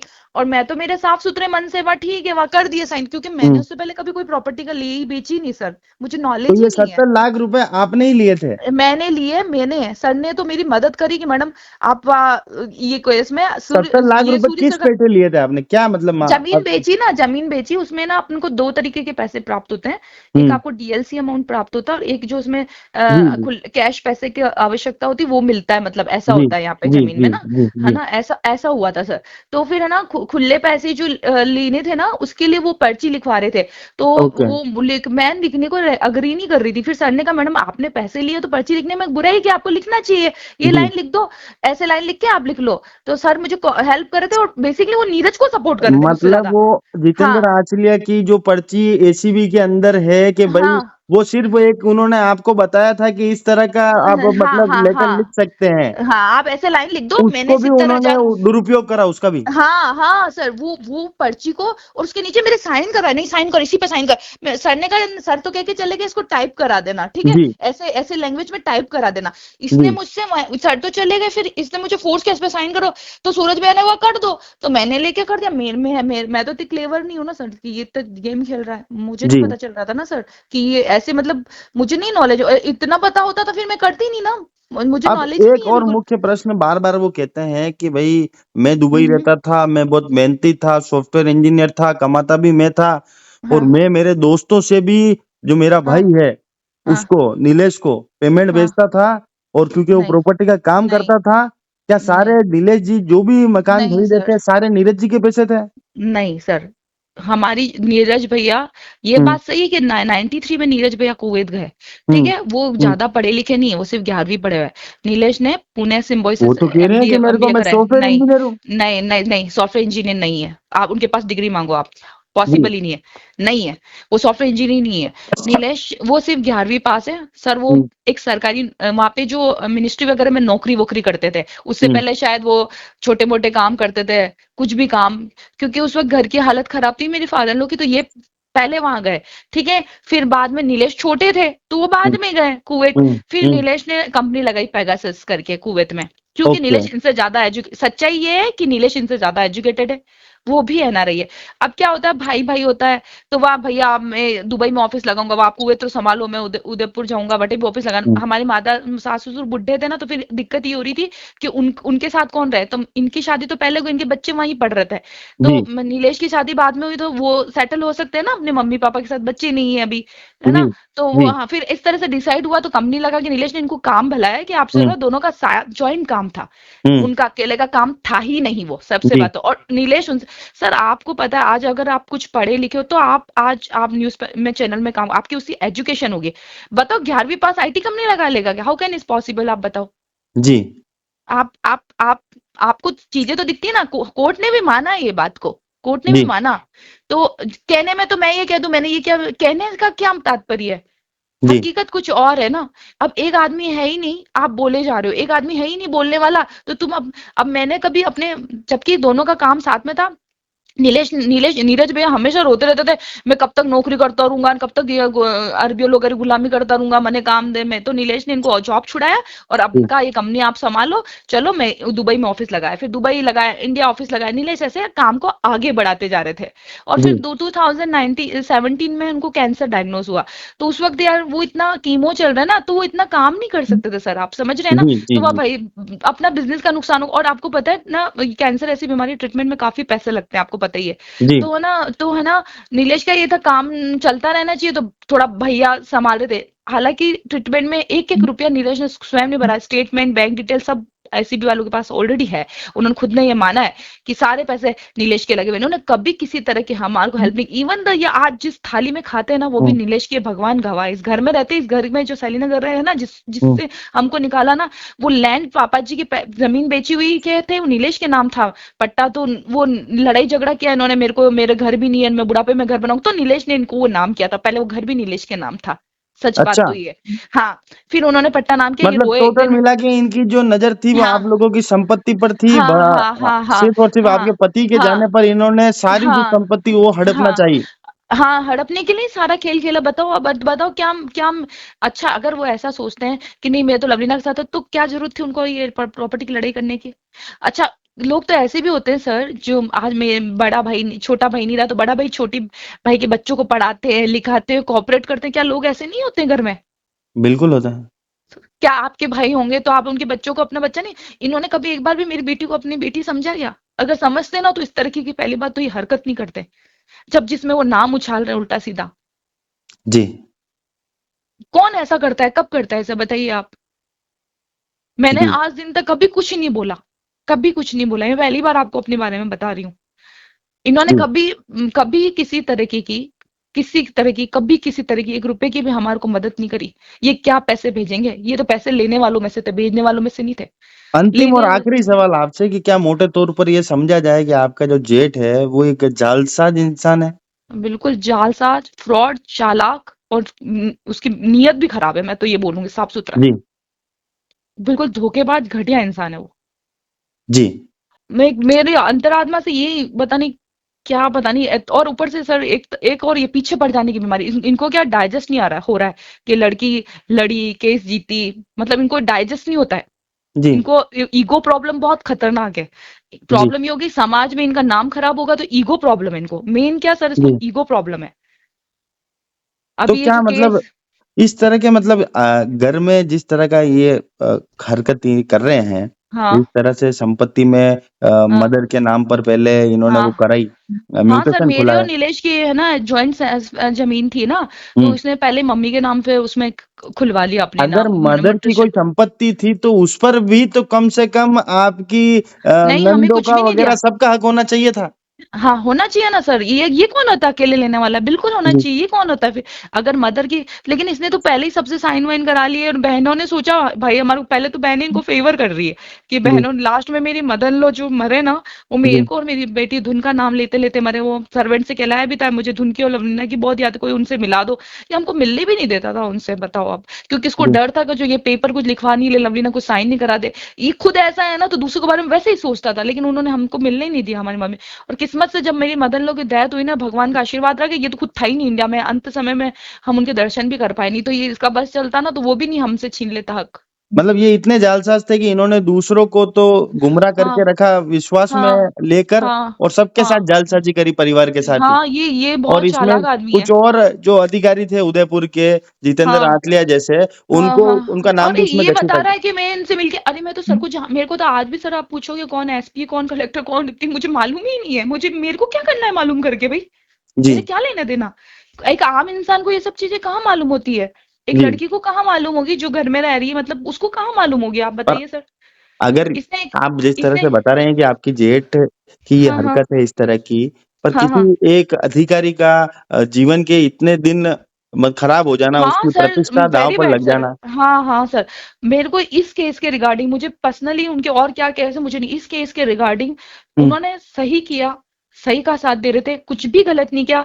उनको लगा एक अच्छी रेपुटेड फैमिली है, अच्छे हुँ, घर के लोग हैं, उन्होंने दोनों को समझाने की कोशिश की, उन्होंने 1% भी गलत नहीं किया इस केस के रिगार्डिंग। मुझे बाकी किसी के बारे में लोग कहते हैं वो फलाना ढिकना, मुझे नहीं मालूम है, दूसरी चीजें मैंने कभी ध्याना भी नहीं, और मैंने, मुझे नॉलेज भी नहीं है। जी, मैं तो मेरे ही केस की बात कर सकती हूँ सर। जी, इसमें उन्होंने हमें कोऑपरेट किया, सपोर्ट किया, उनका 1% भी गलती नहीं था। पर इतना बड़ा इसने केस बना दिया मेरे को। और पता है सर, उसके अलावा मैं ये एसपी के पास भी गई, यहाँ तक इवन तक मैं कहा, कोई कोऑपरेट और सपोर्ट करते ही नहीं है लोग। आप जी, तो अगर कोई पुलिस वाले पे अगर ऐसा केस बना भी देंगे ये लोग फर्जी, तो बेचारा करता होगा मदद, तो वो डर के मारे और करेगा भी नहीं। क्या करेगा जी, वो? जी, फंसने का डर तो हो ही जाएगा ना उसको। जी।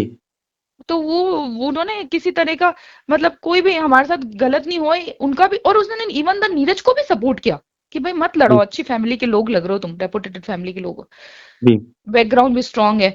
सर और कोई पैसे की कमी हो इंसान ऐसी हरकत करता है ना, आप समझिए सर, अब नीलेश नहीं जी रहा, इसको प्रॉब्लम हो रही है, कंपनी कैसे चलाए, क्या करे, तो जो मिल रहा है जो ही बटोर लूं मैं।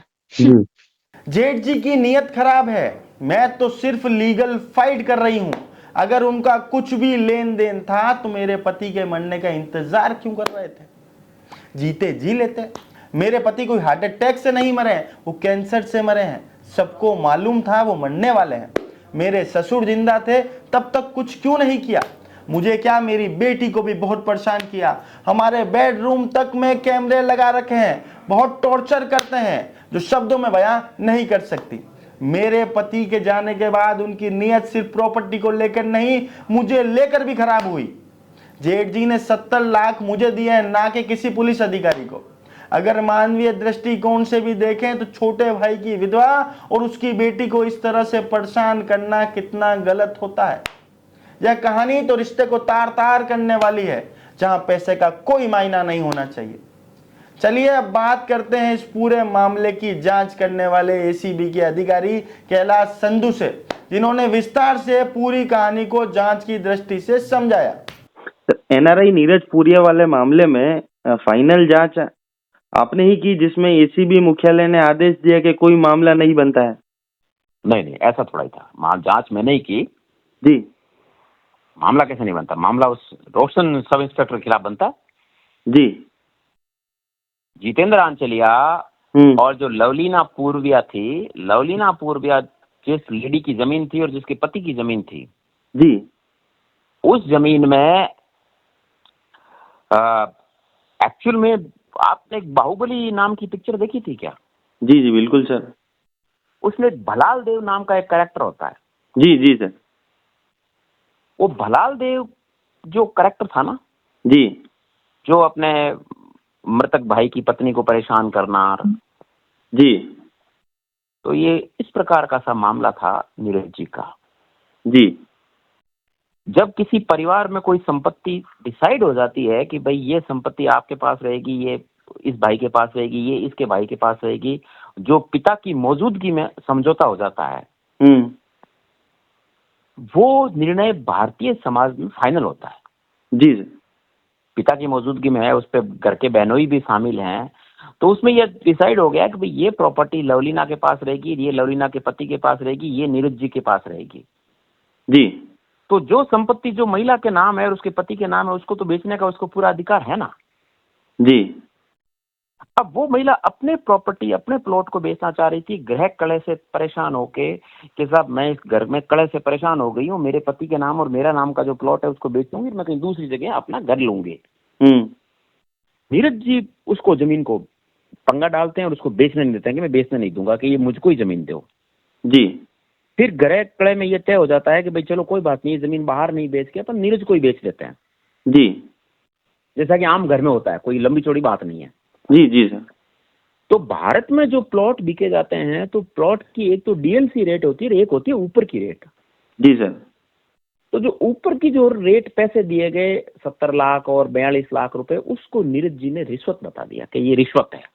जी उसकी वीडियोग्राफी कराई गई, एसीबी को पेश करी, और ये प्लॉट की रजिस्ट्री होने के 9 महीने बाद वो एसीबी में जाके रिपोर्ट करते हैं।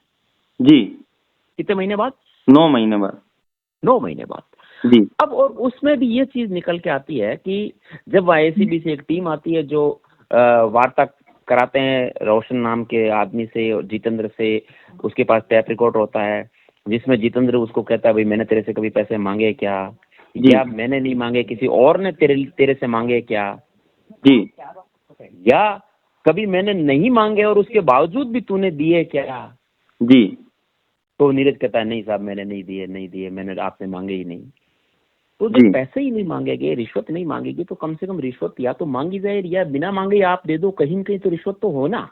जी तो जो एक्चुअल बात यह है कि जो प्लॉट की जो डीएलसी रेट से जो ऊपर का पैसा था, उसको नीरज जी ने बहुत होशियारी से रिश्वत का पैसा बता करके और इन 3 लोगों को जेल भिजवा दिया। जी मजेदार चीज यह है कि जो प्लॉट की मालकिन है जी आपने उसको ही मुलजिम बना दिया। जी कागज उसके नाम है, जिसका नाम कागज है, रजिस्ट्री है, दस्तावेज है, तो क्या वो अपना प्लॉट नहीं बेच सकती क्या भारत में भाई? बिल्कुल बिल्कुल बेच सकती है। उसको मुलजिम बना दिया। मजेदार चीज देखिए आप। नहीं, ये संपत्ति पैतृक थी या नीलेश ने खरीदी थी?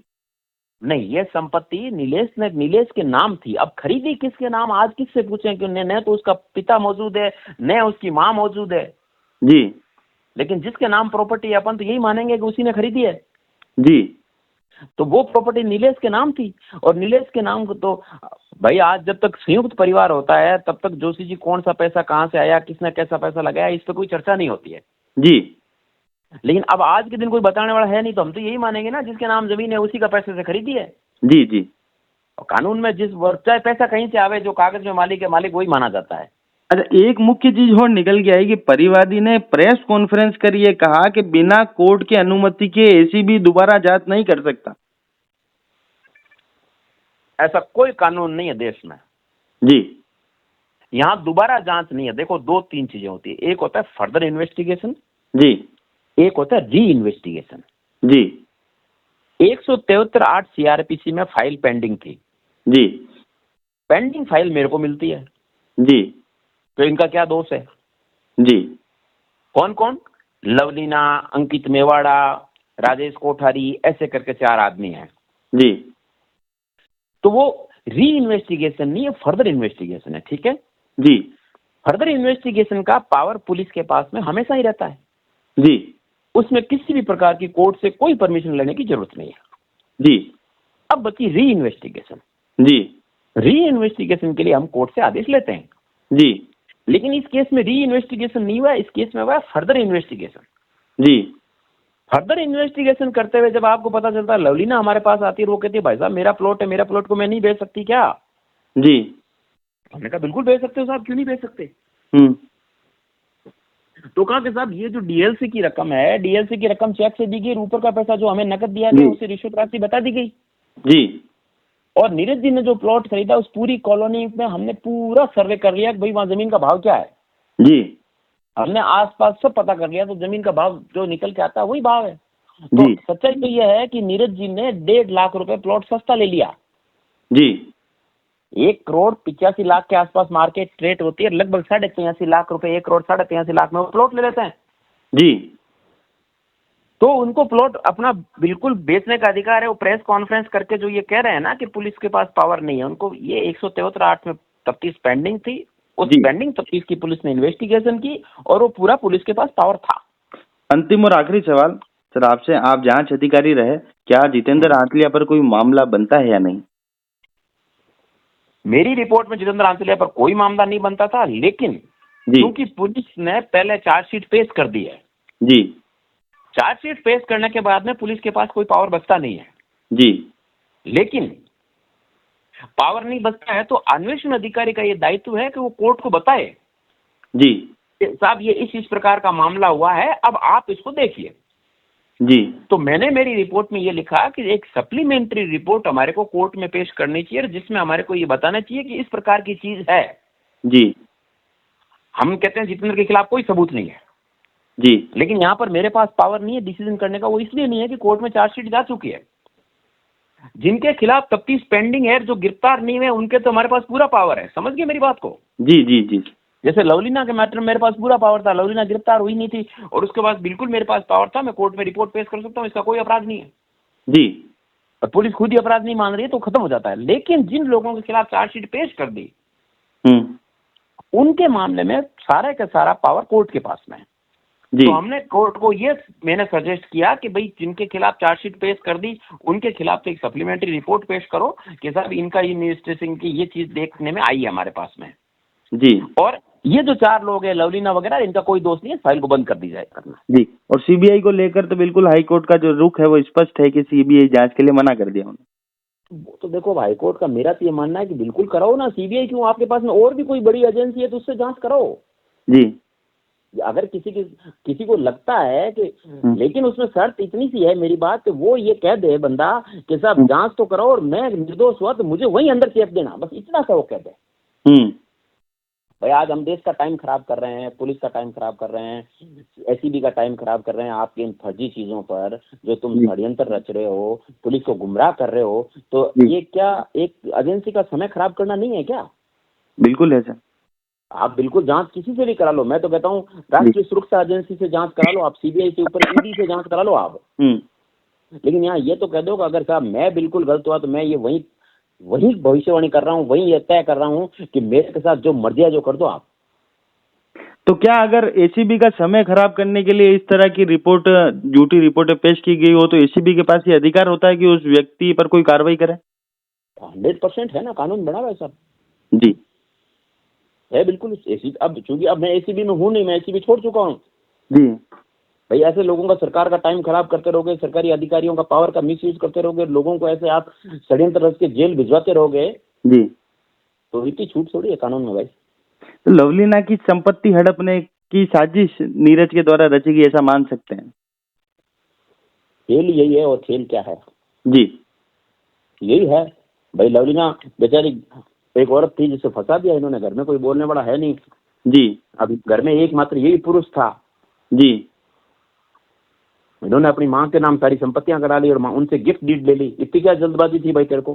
जी और दूसरा, अगर माँ के नाम कोई संपत्ति हुई है तो वो तो संपत्ति सब में बंटेगी भाई, जी। हाँ, मतलब बहनों में सब में बढ़ती है वो तो। सब में बंटेगी।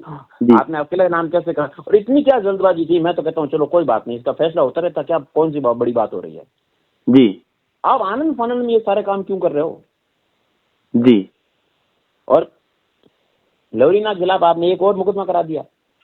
आप जी लोगों के बीच में सब जगह अनबन हो सकती है, ससुराल में सब जगह अनबन हो सकती है, तो उसको बाहर ही निकाल दोगे? जी हम्म? जी सर। कुछ तो दोगे ना।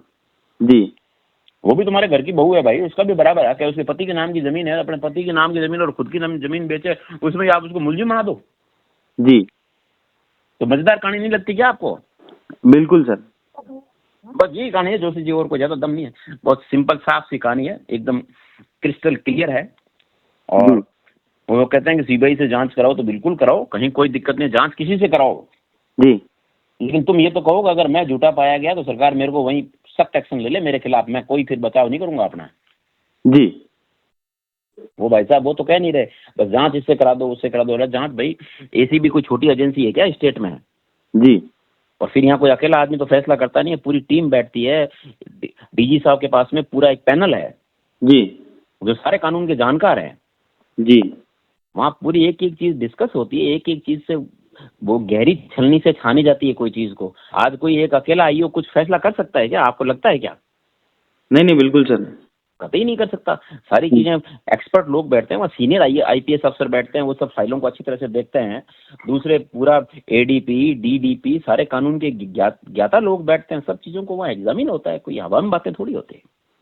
जी अब इनको तो क्या है, जो मर्जी है जो कह दो कि साहब ये हमने कर दिया, ये इन्होंने गड़बड़ कर दिया, ये भ्रष्ट वो भ्रष्ट, इसने पैसे ले लिया, इसने सांठ काट कर लिया। बकवास करना बहुत आसान काम है, आज किसी के बारे में भी कर सकते हो। जी तो उनको ये पता नहीं है किसी अधिकारी की कोई ड्यूटी भी होती है कि जस्टिस करना ड्यूटी किसकी है? जी हमारा काम है ये। जी तो पुलिस ने जो उनको सही तफ्तीश लगी वो सही तफ्तीश करी। और आज अगर हमारी तफ्तीश सही नहीं होती तो मुझे बताइए, एक हाईकोर्ट में इतने सीनियर लोग बैठते हैं, जज साहब बैठते हैं, क्या उन्होंने इसको बहुत डिटेल तरीके से देखा नहीं होगा दोनों रिपोर्टों को? बिल्कुल सर। और यहाँ तक कि एसीबी के जो डीजी हैं उन्होंने कोर्ट में कहा कि जितेंद्र आचन्या पर कोई मामला नहीं बनता है। तो मान लो कि आज सपोज कल्पना करो, पहले प्राथमिक तौर पे मैं कोई बात आपको कह दूं, लेकिन जब मैं उसको पहले मैंने कह दिया नहीं यार नहीं बनता यार जोशी जी है, जब मैंने बाद में बहुत ध्यान से देखा तो बनता है, तो क्या मैं नहीं चूंकि मैंने पहले कह दिया अब मैं पीछे नहीं हटूंगा, ऐसा होता है क्या? जी तो पूरा डिटेल में एग्जामिन करने के बाद जो उन्होंने बोला वो सब डिटेल में एग्जामिन करने के बाद ही कोर्ट कि भाई कैलाश सिंह सांधू की तफ्तीश गलत है या इन्होंने कोई गलत तफ्तीश किया तो कैलाश सिंह सांधू कोई कानून से ऊपर थोड़ा ही है भाई। जी हाईकोर्ट क्या हमारे को प्रसाद नहीं दे देती क्या? जी सर। उनके पास बहुत ताकत है।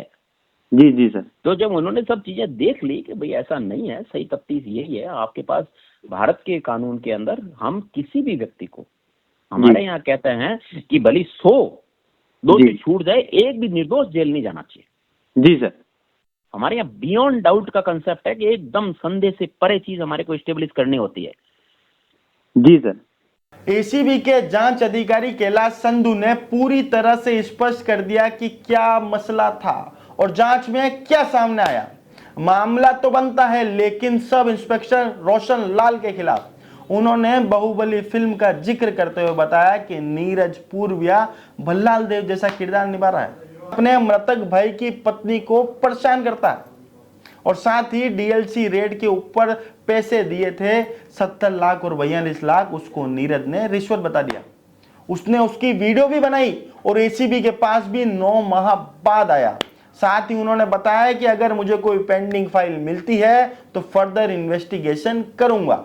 चलिए अब बात करते हैं इस कहानी के एक और अहम किरदार सूर्य प्रकाश सुहालका से, जिन्होंने इस पूरे मसले में किस तरह मध्यस्थता की, आप खुद ही सुनिए। नमस्ते भैया। नमस्कार नमस्कार मयूर जी, होली की राम राम आपको। बिल्कुल सर। सर आपसे पहला सवाल ये पूछना था कि जब आपकी एक रिश्तेदार नीरज पूर्विया के ऊपर सुखेड़ थाना में कोई मामला दर्ज होता है तो आप उनसे संपर्क करते हैं? नहीं, एक्चुअली ये मेरे छोटे ब्रदर के मामे ससुर जी हैं जी। सगे। तो आपके परिवार में कोई ये केस हुए थे, इनके ऊपर केस हुआ तो इन्होंने चाहा कि भाई निष्पक्ष जांच हो जाए जी। तो इन्होंने संपर्क किया मेरे से और मेरे परिचित थे, तो मैंने कहा चलो मेरे से जो हेल्प बन पड़ेगी मैं आपकी हेल्प कर दूंगा, तो हम साथ में गए थे फिर। जी। इन्होंने एक और बात, जब हमने इनसे बात करी तो इन्होंने बोला कि भाई 70 लाख रुपए जो है वो सूर्य प्रकाश सुहालका के सामने दिए हैं। किसको? पुलिस महकमे में 70 लाख रुपए जो दिए हैं। नहीं, पुलिस में किसी को नहीं दिए पैसे तो इनके ब्रदर की वाइफ है लवलीना जी, उनको दिए थे जी। इनसे इन्होंने ये प्लॉट क्रय किया ना जी। तो क्योंकि इनका आपस में संपत्ति पे कोई विवाद चल रहा था, तो लवलीना जी किसी और को सेल करने वाले थे और क्योंकि उस प्लॉट पे इनका 30 से 40 लाख जैसा इन्होंने बताया था कि मेरा खर्चा हो चुका है ऑफिस और शेड बनाने का जी।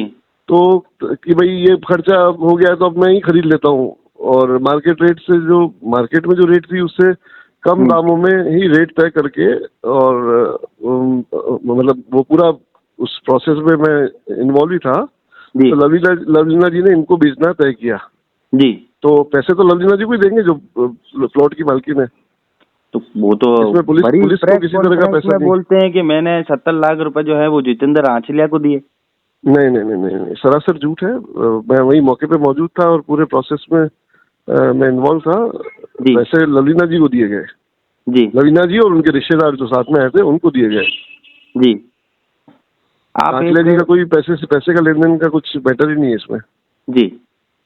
अच्छा, आप मध्यस्थता कराने गए थे, मतलब दोनों ही पक्षों को आप अच्छी भली बात जानते हैं जी।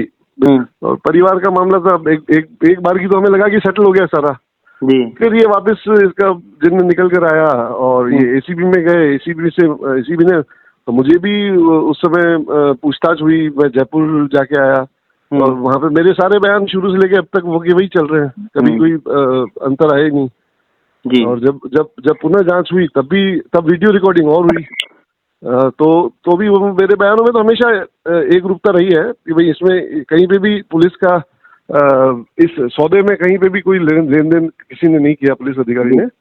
पर आपस में नीरज जी और लवलीना जी का ही हुआ था जी।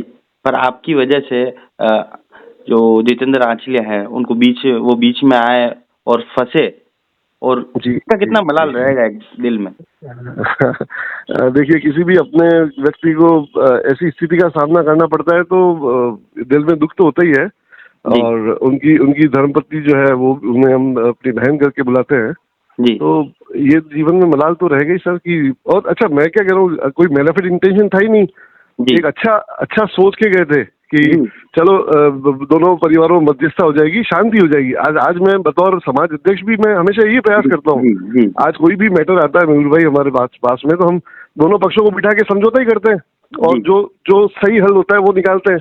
अब इसमें किसी तीसरे व्यक्ति फंस जाए और इतने लंबे समय तक उनको मानसिक प्रताड़ना का सामना करना पड़े, ये सब चीजें मुझे भी किसी तरह से मेरे मन में इस चीज का हमेशा मलाल रहेगा ही कि मेरी वजह से या मेरे किसी परिजन की वजह से किसी व्यक्ति को इतना परेशानी का सामना करना पड़ा।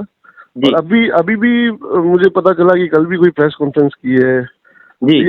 ये सब चीजें क्या उनके साथ कुछ लोग लगे हुए हैं, वो उनकी उत्तेजना, उनकी भावनाओं को भड़काते रहते हैं। मुझे लगता है कि इस स्टेज पर आकर कहीं ना कहीं मानसिक संतुष्टि के लिए, और परिवार है, छोटे भाई की वाइफ है, अगर कोई पैसा संपत्ति का ले भी लिया है और बेच दिया है, आपस में सौदेबाजी हो गई, तो आपस में बैठ के सुलझाना कर देना चाहिए। इसमें अधिकारियों को फांसना और ये सब चीजें तो मुझे नहीं लगता कि कोई अच्छा प्रयास है, अच्छा कदम है। सूर्य प्रकाश सुवालका से हुई बातचीत से स्पष्ट हो गया कि जितेंद्र आंचलिया का इस पूरे घटनाक्रम में सिर्फ इतना लेना देना था कि किस तरह दो परिवारों के बिगड़े रिश्ते को बचाते हुए सही को उसका हक दिला सके। फिर भी ऐसे दबंग अधिकारी के खिलाफ एक साजिश के तहत पूरी एक ऐसी कहानी रची गई जिसका खामियाजा साल भर तक न सिर्फ जितेंद्र आंचलिया बल्कि उनके पूरे परिवार को झेलना पड़ा। आइए अब मिलवाते हैं जितेंद्र आंचलिया से। हाँ सर, उदयपुर न्यूज से बात कर रहा हूँ, मयूर जोशी। अरे हाँ मयूर जोशी, आपके न्यूज वीडियोस देखता रहता हूँ मैं यूट्यूब पे। जी। अच्छा काम कर रहे हो भाई, लगे रहो। धन्यवाद सर। आपने तो हमको देखा नहीं, पर हम तो आपके काम से भलीभांति वाकिफ हैं। इस शहर से मैंने आपका नाम सुना है। जी, इकबाल खानजी पीर गिरोह का अंत हो या फिर सिराज माफिया गिरोह का अंत हो, उसके खात्मे में आपकी महत्वपूर्ण भूमिका रही है। तो लगता है पेपर पढ़ा आपने, अखबार में पढ़ा था मैंने। बिल्कुल सर। और कन्हैयालाल टेलर हत्याकांड में भी जिस तरह से आपकी मुस्तैदी रही और आरोपियों को शीघ्र पकड़ा गया। सर एक विषय में और जानकारी चाहिए आपसे। वो हमारी ड्यूटी का पार्ट था, वो करना था, ठीक है, उसी बात की तनख्वाह मिलती है। जी। एक और विषय में जानकारी चाहिए सर आपसे। कल जिस तरह से हाईकोर्ट का निर्णय आता है और फिर एक व्यक्ति नीरज पूर्विया जो है वो एक प्रेस कॉन्फ्रेंस आयोजित करते हैं और उसके बाद वो कहते हैं कि एसीबी के द्वारा जांच से वे संतुष्ट नहीं है, इस पर आप, इस पूरे प्रकरण पर आप क्या कहना चाहते हैं? देखिए, एसीबी की जांच और मामले के बारे में तो आपको जांच अधिकारी ज्यादा अच्छे से बता पाएंगे जी। क्योंकि इस Neeraj Purvia so called NRI के खिलाफ एक मामला इसके छोटे भाई की पत्नी ने सुखेर थाने में दर्ज कराया था, तब मेरा भी इंटरेक्शन हुआ जी। तो मैं इसको जानता हूँ जी, और इसने खुद ही बताया था जी तो वो बातें, इससे मुझे मेरा इससे परिचय है। जब 90 के शुरुआती दशक में ये नीरज पूर्विया सलूम्बर से उदयपुर की बस में खलासी था जी, उस समय मैं जहाँ आज रह रहा हूँ हीरानगरी सेक्टर 4 टैगोर नगर जी, उसी मोहल्ले से मैं मेरी कार से कॉलेज जाता था। कार का नंबर था RSY 3232 जी, और कॉलेज था एग्रीकल्चर कॉलेज, जब नौकरी में नहीं था मैं जी। तो ये कौन, ये क्या है और मैं कौन हूँ जी, ये पूरी दुनिया जानती है। मेरा तो कभी पता नहीं बदला पिछले 30 सालों में जी, लेकिन इसके कारनामे हमने भी फेस किए हैं जी। ये इसके बारे में बता रहा हूँ कि जो इसने बताया जी, इसने सलूम्बर उदयपुर की बस में खलासीपना किया हुआ है। उसके बाद ये कुवैत गया, वहाँ 3rd क्लास छोटी मोटी नौकरियां करता था। फिर इसका भाई पढ़ लिख के होशियार हुआ, छोटा नीलेश जी, सिंबायोसिस से पढ़ के, उसने कोई कंपनी इसके साथ मिलके बनाई। इन दोनों की भागीदारी में व्यापार चला, अच्छा व्यापार चला, बट अनफॉर्चुनेटली उसको कैंसर हो गया छोटे भाई को और उसकी करीब 5 साल पहले डेथ हो गई थी जी। और उसके 1 साल बाद इन दोनों भाइयों के पिताजी की भी डेथ हो गई जी। तब इस नीरज एनआरआई की नियत अपने भाई और भाभी की संपत्ति पे इसकी नियत खराब हो गई और इसने शुरुआत में तो अपने भाई की पत्नी को टॉर्चर किया, सहेली नगर वाले घर से बाहर निकाला। उसकी रिपोर्ट भी उसने अंबा माता थाने में दर्ज करा रखी है। उसके बाद इसने उसके सुखेर थाने में कोई प्लॉट था उसमें इसने कब्जा कर लिया, तो इसके खिलाफ मुकदमा हुआ। फिर ये एक सूर्य प्रकाश के मार्फत मेरे ऑफिस में मिलने आया, जो सुवालका समाज के अध्यक्ष हैं जी। तो बता रहा था कि ये प्लॉट मेरा है। मैंने तो सिर्फ इतना पूछा थाने में कि ये क्या मामला है, दोनों पक्षों को फिर बुला के सुना समझा, तो कागज स्पष्ट है कि वो प्लॉट उस लेडी को 2011 में ही उसके पति ने किसी ब्राह्मण से खरीद के वो रजिस्टर्ड गिफ्ट से गिफ्ट किया। उस लेडी को तो राइट था उसको बेचने का, और वो जी। किसी दूसरे आदमी को बेच रही थी, मनोज श्रीमाली नाम के। तो जी। इसने वहाँ झगड़ा किया और उस मनोज श्रीमाली को भी धमकाया, तो उसने वो एग्रीमेंट कैंसिल किया इसके डर से। फिर जी। थाने में जब मुकदमा दर्ज हुआ तो इसने खुद ही उस लवलीना और इनके बीच में समझौता हुआ। हमने भी समझाया आपस में मत लड़ो, बिल्कुल एक ही परिवार, एक ही घर में रहते हो, एक ही फैमिली में रहते हो। जी। इनके समझौता हो गया। बाद में घर जाके ये सहमत हो गई लेडी कि वो प्लॉट ये बाहर बेचने के बजाय इसी को बेच देगी। फिर जी। इसने प्लॉट भी उसको बेच दिया, पैसे भी ले लिए। इस प्रोसेस के दौरान ये एक दूसरे पर अविश्वास करते, लड़ते झगड़ते रहते, कभी एग्रीमेंट साइन कराने के बाद नाम पे, कभी एडवांस राशि के तौर पे। जी। तो ये पुलिस में भी जाते हैं, मेरे पास भी आते रहते हैं। हम इनको बीच का रास्ता निकाल के समझाइश करके भेजते रहते हैं। जी। ये एक नंबर का जालसाज और चालू षड्यंत्रकारी आदमी है। जी। ये अपने घर में मुझे लगता है सब घर वालों की भी सब हरकतें रिकॉर्ड ही करता होगा। 24 घंटे का मास्टरमाइंड ये रिकॉर्डर है। ये कह रहा था प्रेस कॉन्फ्रेंस में, मैं सॉफ्टवेयर डेवलपर हूँ। ये 11वीं पास है और मैंने बीएससी एग्रीकल्चर ऑनर्स में किया है। जी। और पढ़ लिख के इस नौकरी में आए हैं। ठीक है, वक्त खराब था, ये हवन करते हाथ जले। जी। तो ठीक है, कभी कभी अच्छे घुड़सवार को भी कोई कुत्ता काट जाता है। बट जी। फाइनली एसीबी की फाइनल जांच हो गई है। I am not guilty. और जब आप दोषी नहीं हो तो बिल्कुल न सर झुका है न झुकेगा। हाई कोर्ट में भी इसने सीबीआई की मांग की थी जांच की, वो खारिज हो गई है। जी। अब एसीबी की दूसरी जांच रिपोर्ट कोर्ट में पेश हो जाएगी। जी। वहाँ इसका फैसला हो जाएगा। जी। आदित्य जी, एक नंबर का झूठा और फ्रॉड है। जी, एक मुख्य सवाल आपसे था कि बार बार आप पर ये आरोप वो लगाते हैं कि भाई 70 लाख रुपए जो है वो आपको दिए गए, आपको दिए, उसका वीडियो है उनके पास। तो बिल्कुल आप उस वीडियो को लो और जी। आपके चैनल पे चलाओ। वो ये देते नहीं है ना, बस नीरज बोलते हैं केवल, वो देते नहीं है वीडियो। तो ऐसा है भाई साहब, जी। एसीबी की कार्रवाई हो या कोई हो, जी। सब मिनट टू मिनट चलती है, रिकॉर्डिंग होती है। जी। कोई भी रिकॉर्डिंग हो, आपके उसके पास जो भी ऑडियो है, वीडियो है, चलाओ। जी। और वो दिखाओ जनता को कि कहाँ वो अपनी भाभी से प्लॉट खरीद रहा है, उसकी एडवांस राशि भाभी को दे रहा है। जी। और फिर एग्रीमेंट करने पे झगड़ा हो रहा है। तो जी। झगड़ते हुए मेरे पास आ रहे हैं, कहीं मैं थर्ड जगह हूँ, तो मैं बीच का रास्ता निकाल रहा हूँ कि चलो ये रसीद दे दो, जी। ऐसे टाइप करा के, ताकि तुम्हारे सुलह हो जाए, विवाद बढ़े नहीं। जी। उसका दुरुपयोग करके, उसी पे साइन करा के उसका दुरुपयोग करके, जी। और अपने और परिवार वालों के सब, अपने साले साड़ू के उल्टे, इनके सबके झूठे एसीबी में पुराने जांच अधिकारी के बयान करा के मुझे, लवली नार, रमेश राठौड़, मनोज श्रीमाली, सबके खिलाफ झूठा केस बनाया। ये एक नंबर का झूठा आदमी है। जी। हालांकि मैं बड़े दिल का आदमी हूँ। मैंने तो इसे भी और पहले जो जांच अधिकारी था उसे भी मैं सबको माफ कर चुका हूँ। लेकिन जी। ठीक है, घर में बच्चों का और परिवार वाले सर, और मेरे एक दोस्त ऐसे शहर हैं में जो चाहते प्रतिष्ठित हैं। नाम है आप, और जिस तरह से प्रतिष्ठित नाम है और जिस तरह से एक किसी व्यक्ति ने आपकी छवि धूमिल करने की कोशिश करी, उसको लेकर आज क्या हाँ, कहेंगे? वो ठीक है कि इसने कीचड़ उछालने का प्रयास किया, लेकिन एसीबी की फाइनल जांच में सामने आ गया है कि मेरा कोई दोष नहीं है। जी। मैंने सुई की नोक जितना भी गलत नहीं किया है, ये मैं पहले दिन से कह रहा हूँ। और अब ये एसीबी की जांच में भी साबित हो गया। और एसीबी के चीफ महोदय ने भी ये बात हाई कोर्ट में बोल दी है कि मेरे खिलाफ कोई एविडेंस नहीं है, कोई मामला नहीं बनता है, गलत है ये केस।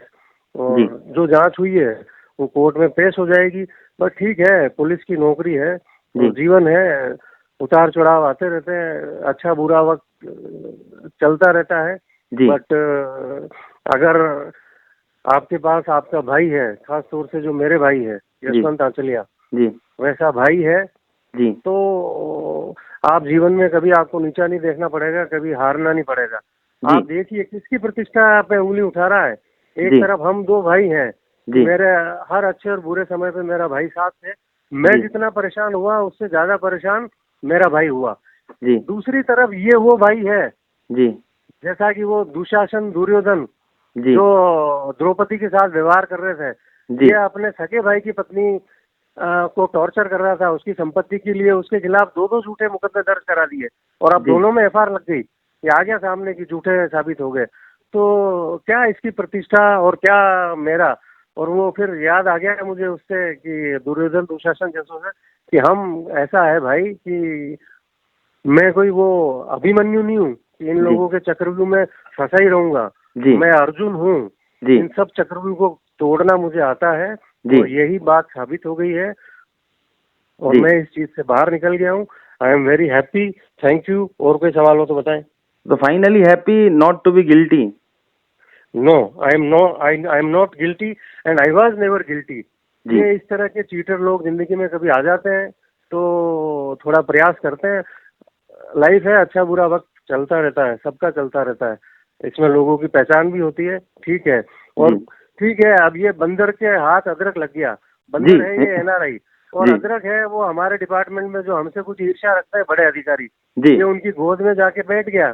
जी। जिनको मैं कहूंगा आपको कि कहीं बहुत दूर से आए हैं, स्टालिन से के रिश्तेदार, दूर दराज के, जी। और जो मेवाड़ के और उदयपुर के जो सीधे अच्छे लोग हैं, जी। वहाँ सोशल मीडिया में उनका नाम ही है हमारे पुलिस विभाग में कि झूठी वाहवाही के लिए कुछ भी कर गुजरने को आतुर रहना। वो पब्लिसिटी स्टंट मास्टर के नाम से फेमस है। तो वो जी। उनकी गोद में बैठ गया। ये बंदर और अदरक का मेल हो गया है। तो थोड़े दिन के लिए इन्होंने ये ड्रामा किया है, लेकिन जी। अब खुलासा हो गया है, पूरा दूध का दूध और पानी का पानी हो गया है।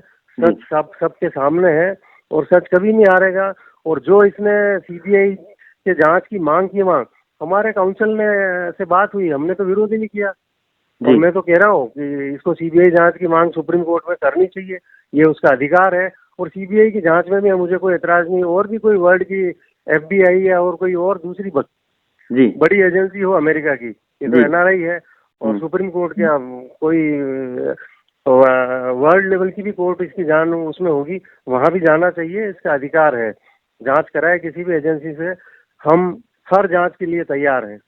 जी, thank you sir. I am not guilty.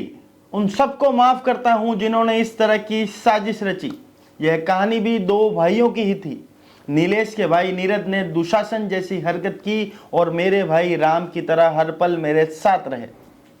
अब तो आप सभी को भी पूरी कहानी समझ आ गई होगी। हमने परत दर परत इसकी सत्यता को आपके सामने पहुंचाने का काम किया, जो आगे भी चलता रहेगा। नमस्कार।